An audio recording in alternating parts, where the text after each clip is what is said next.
नमस्कार दोस्तों। आज पूरी दुनिया में एक सवाल बड़ा तेजी से फैल रहा है। क्या एआई हमारी नौकरियां छीन लेगा? दोस्तों, आपने भी देखा होगा कि चैट जीपीटी लिख रहा है, एआई फोटो बना रहा है और एआई वीडियो तक भी एडिट कर रहा है। और इसी के साथ सबको डर भी है। और डर क्यों ना हो, क्योंकि सभी काम तो अब एआई कर दे रहे हैं, मानो इंसानों की जरूरत ही नहीं पड़ेगी। पर सवाल ये है, क्या यह डर सच है या सिर्फ आधी अधूरी कहानी?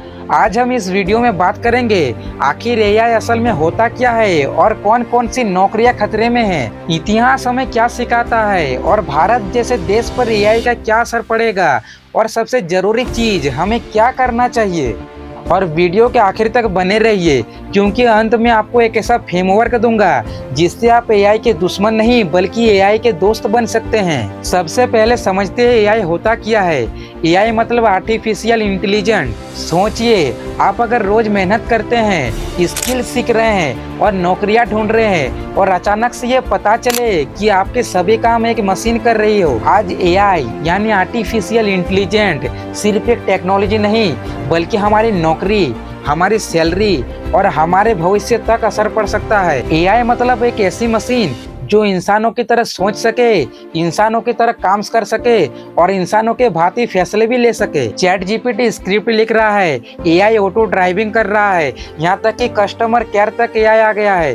पहले के मशीनें सिर्फ आदेश मानती थी, पर अब मशीनें सोच भी रही है। जब पहली बार मशीनें फैक्ट्रियों में आई थी, तब भी लोग को ये महसूस हुआ था कि अब हमारी नौकरियां खतरे में आ गई है। लेकिन फर्क ये है कि पहले के मशीनें हाथ के काम छीनती थी और आज एआई दिमाग का काम छीन रही है। जो काम 10 लोग करते थे वो आज एक एआई कर रही है। अगर आपके फोन में रिचार्ज खत्म हो जाए तो आपके साथ कोई कॉल सेंटर का इंचार्ज नहीं बल्कि एक एआई बात करती है। यहाँ तक कि न्यूज से लेकर स्क्रिप्ट तक एआई एक सेकंड में बना सकते हैं। और आजकल के नए यूट्यूबर को मान लो कुछ अलग ही सुविधा मिल चुका है, क्योंकि लोगो से लेकर थंबनेल तक सब एआई बना दे रहे हैं। भारत एक युवा देश है और भारत में हर साल करोड़ों युवा नौकरी की लाइनों पर खड़े रहते हैं। लेकिन जब कंपनियों को सस्ता और तेज दिमाग वाले एआई मिल जाते हैं तो इंसानों को कंपनियों में रखने की जरूरत ही नहीं पड़ती है। और इसका सबसे ज्यादा असर आईटी और बीपीओ मीडिया पर दिखता है। अगर भारत में सभी कंपनियों को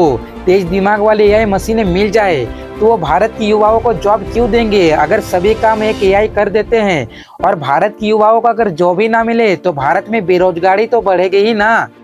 और इसी प्रकार हम सभी युवाओं को एक मन में डर बैठ जाएगा, क्या एआई हमारी नौकरियां खत्म कर देगा?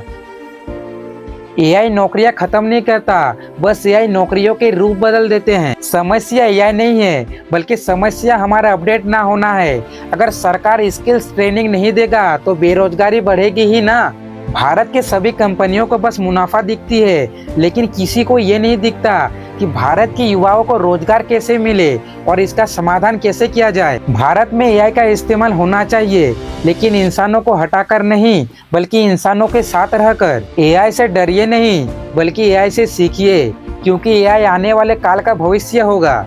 आजकल के सभी युवाओं को मैं कहना चाहूँगा कि पढ़ाई लिखाई कर कर सिर्फ डिग्री हासिल करना नहीं बल्कि स्किल्स भी सीखिए। एआई को अपना टूल बनाइए, दुश्मन नहीं, क्योंकि जो एआई को अभी चलाने जानता है वही आने वाले समय पर टिक पाएगा। और सबसे बड़ा सवाल कि एआई हमारी नौकरियां छीन रहा है, एआई उन्हीं लोगों की नौकरियां छीन रहा है जो खुद को बदलने का कोशिश नहीं करता, खुद को अपडेट करने की कोशिश नहीं कर रहा। सवाल ये नहीं कि एआई आएगा कि नहीं, सवाल ये है कि एआई के साथ हम चल पाएंगे या नहीं। आपको क्या लगता है, क्या एआई एक खतरा है या एआई आने वाले भविष्य को बदलने का एक मौका दे रहा है? कमेंट पर जरूर बताएं।